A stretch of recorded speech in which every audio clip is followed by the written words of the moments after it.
Hi friends, welcome to Karachi all in one. ఇవాళ మన special multigrain chapati చాలా టేస్ట్ అనమాట. అలాగే మల్టీ అన్నం కాబట్టి మనకు మల్టీ విటమిన్స్ వస్తాయి. ఇందులో మనం గోధుమ పిండి, అలాగే జొన్న పిండి, అలాగే రాగి పిండి తీసుకుంటాం కాబట్టి చాలా బెనిఫిట్స్ ఉంటాయి అన్నమాట.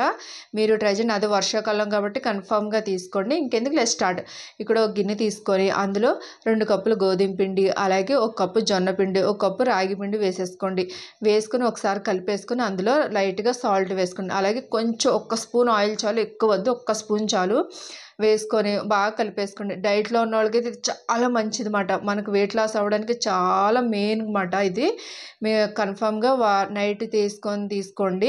ఫుడ్ తింటారు కాబట్టి దీన్ని తీసుకోండి. ఇప్పుడు బాగా కలిపేసుకుని నాకైతే 1 కప్పు వాటర్ పడింది. వేసి ఇలా బాగా మెత్తగా కలిపేసుకుని, చూసారా మన ఫింగర్ ఇలా పెడుతుంటే మెత్తగా లోపలికి వెళ్ళిపోతుంది. ఇలా మెత్తగా కలిపేసుకొని ఒక అరగంట సేపు నానబెట్టుకోండి. నానబెట్టేసి ఇప్పుడు మూత తీసి ఇందులో రౌండ్గా బౌల్లో చుట్టుకొని ఇప్పుడు చపాతీ పిండిలాగా చేసుకోండి. మరీ పల్చగా చేయొద్దు, అలాగని దళసరిగా చేయొద్దు. మనం మల్టీ కదా, ఇందులో ఇవన్నీ వేసాం కాబట్టి కొంచెం ఒక మందంలో చేసుకోండి. ఇలాగే సేమ్ నేను చేసుకున్నట్టు చేసుకొని ఇప్పుడు పొయ్యి మీద పెనం పెట్టేసుకొని చపాతీ చేసుకున్నాం కదా, అవి వేసేసుకొని చుట్టూ నెయ్యి వేసుకోండి. నెయ్యి అయితేనే చాలా టేస్ట్ ఉంటుంది అన్నమాట. అలాగే మనకు ఆరోగ్యానికి కూడా మంచిది కాబట్టి మంట మట్టికి లో ఫ్లేమ్లో పెట్టద్దు అసలు, అలాగనే హై ఫ్లేమ్లో పెట్టద్దు, మీడియం ఫ్లేమ్లో పెట్టుకొని 2 వైపులో టర్న్ చేసుకుంటూ కాల్చుకుంటే చాలా బాగుంటుంది అన్నమాట. ఇలా కాల్చుకొని అన్ని చపాతీలు ఇలాగే కాల్చేసుకోండి. చాలా టేస్ట్, అలాగే మెత్తగా స్మూత్గా వస్తాయి అన్నమాట.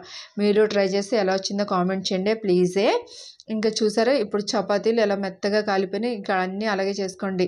Please subscribe and bye. Thank you friends, bye bye.